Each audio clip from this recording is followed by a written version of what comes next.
Hello everyone, कैसे हैं आप लोग। आई होप कि आप लोग सब अच्छे होंगे। तो आज के इस वीडियो में हम लोग एलएनएमई डिग्री 2 का जो एग्ज़ाम होने वाला है उसके लिए पीवाईक्यू सीरीज स्टार्ट किए थे, जो कि डिफरेंशियल इक्वेशन का था, जिसमें जो हम 2020 और 2022 का जो कंप्लीट सॉल्यूशन करा दिए हैं। अगर आप नहीं देखे हैं तो नीचे डिस्क्रिप्शन बॉक्स में लिंक मिल जाएगा, जाकर आप लोग देख सकते हैं। तो फिलहाल देखिए, ये क्वेश्चन कहता है सॉल्व, ये जो है वो हम 2018 का सॉल्व करने हैं अभी, ठीक है।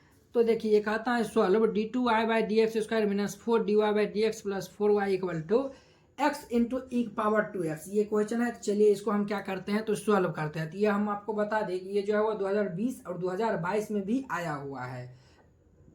तो जो है वो हम 2022 में जो है इसका कंप्लीट सॉल्यूशन करवाए थे, आपको समझा के।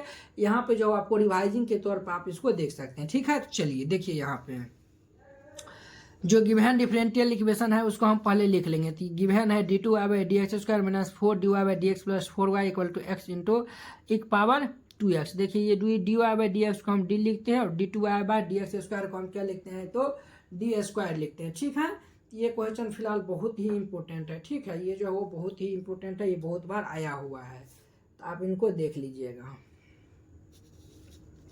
तो इसको जो है वो हम देखिए d/dx को हम d लिखते हैं और d2/dx² को हम d² लिखते हैं। तो देखिए d2/dx² को हम d² और ये इंटू वाई हम लिख देंगे माइनस, ये d/dx को हम d लिखते हैं, तो ये माइनस 4d और ये y प्लस ये 4y इक्वल टू x एक पावर 2x हो जाएगा, ठीक है। अब देखिए हम क्या लिखते हैं, तो यहाँ से y सभी में जो है वह कॉमन आ रहा है, तो y कॉमन ले लेंगे सर। तो ये d² minus 4d plus 4 into y equal to x into e power क्या हो जाएगा, तो हमारा 2x हो जाएगा। ये इतना हो जाएगा। तो अब देखिए हम एक्जुलरी इक्वेशन लिखेंगे। तो एक्जुलरी इक्वेशन लिखने के लिए, यानी कि ये एक्जुलरी इक्वेशन लिखने के लिए हम क्या करेंगे, तो ये जो है वो यानी कि d² माइनस 4d प्लस 4 है, तो इसके स्थान पर हम m दे देंगे, अर्थात इसको 0 के इक्वल कर देंगे और ये d का स्थान पर हम m दे देते हैं। तो ये हमारा m² minus 4m plus 4 is equal to क्या हो जाएगा, तो 0 हो जाएगा, ठीक है।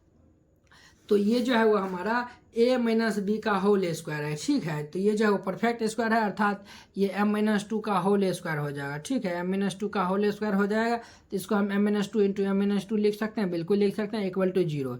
m इक्वल टू 2 आया है, इसका जो है रूट्स क्या आया है, तो इक्वल आया है, यानी कि समान आया है। तो उस केस में हम कॉम्प्लीमेंट्री फंक्शन क्या है, यानी कि हमारा होता है तो CF equal to C1 plus C2x into e power mx, अर्थात ये C1 plus C2x e power ये m के स्थान पे 2 दे देंगे, तो 2x। CF इक्वल टू यानी कॉम्प्लीमेंट्री फंक्शन इक्वल टू हमारा C1 प्लस C2x और ई पावर 2x, ये इतना हो गया। तो चलिए अब हम निकालते हैं, क्या निकालते हैं, तो PI निकालते हैं। तो PI इक्वल टू जो है वो फॉर्मूला हो जाएगा 1/FD और ये x हो जाएगा। तो देखिए 1/FD का स्थान पे ये जो है वह y के बगल में जो रहता है उसको हम लिख देते हैं। तो ये जो हमारा ये है इसको हम लिख देंगे, ठीक है। तो ये जो है वह d² माइनस 4d प्लस 4 और ये x, ये जो x इक्वल टू जो गिवन डिफरेंशियल इक्वेशन को जो राइट साइड में रहेगा उसको हम लिख देंगे। तो ये हमारा x एक पावर 2x हो जाएगा। तो ये a-b का होल स्क्वायर हो जाएगा, तो वो 1/d-2 का whole square into x into e power 2x, ये इतना हो गया। तो अब देखिए यहाँ पे जो है वो एक पावर 2x को हम ट्रांसपोज कर देते हैं। देखिए यहाँ पे ये जो है वो 1/FD into e power x into भी, एक पावर x इंटू भी का स्थान पे कोई एनी फंक्शन हो सकता है, बल्कि एक पावर जो है वो समथिंग रहेगा उसको छोड़ के, क्योंकि जो है एक पावर देखिए x और एक पावर x रहेगा, तो ये जो है एक पावर x प्लस x हो जाएगा, इसीलिए x को एक पावर x को छोड़ के, या फिर एक पावर 2x कुछ रहेगा। तो ये जो हुआ एक पावर जो है समथिंग रहेगा उसको छोड़ के भी जो है एनी फंक्शन हो सकता है। तो यहाँ पे जो भी x है, तो यहाँ पे जो हुआ जब हम एक पावर x को ट्रांसपोज कर देंगे, अर्थात एक पावर x इंटू जब यानी कि इसको ट्रांसपोज करेंगे, तो ये d का स्थान पे जो हुआ x कोफिशिएंट a है, तो ये d का स्थान पे ये d प्लस a हो जाएगा, ठीक है, इंटू b। तो यहाँ पे वही हुआ है। तो ये देखिए ये एक पावर 2x को हम ट्रांसपोज किए हैं, तो एक पावर 2x और ये d का स्थान पे जो है d प्लस 2 आ गया और -2 है, तो -2 इसका होल स्क्वायर इंटू x हो जाएगा। तो अब देखिए ये -2 प्लस 2 कैंसिल, अर्थात ये 1/d² इंटू x आया है। देखिए d का मतलब हो जाता है d/dx और 1/d इंटू q का मतलब हो जाता है इंटीग्रेशन ऑफ q dx होता है, ठीक है। तो यहाँ पे देखिए ये हमारा है, ये d² को लिख सकते हैं 1/d into 1/d into x. देखिए 1/d का मतलब हो जाता है इंटीग्रेशन ऑफ x dx हो जाता है।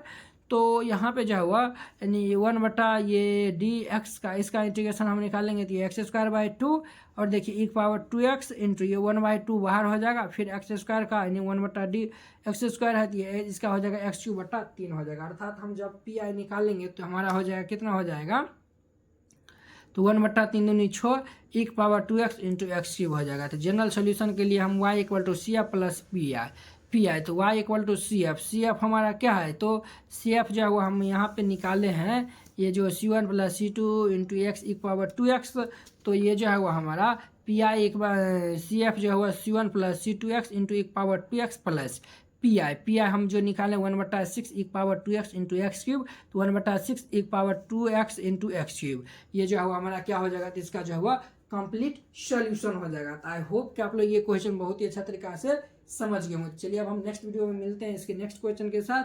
अगर यह वीडियो आप लोग को अच्छा लगा होगा तो लाइक कमेंट एंड अपने दोस्तों के बीच शेयर कीजिएगा। अगर आप चैनल पर नए आए हैं तो चैनल को सब्सक्राइब कर लीजिए। तो चलिए अब हम नेक्स्ट वीडियो में मिलते हैं। जय हिंद।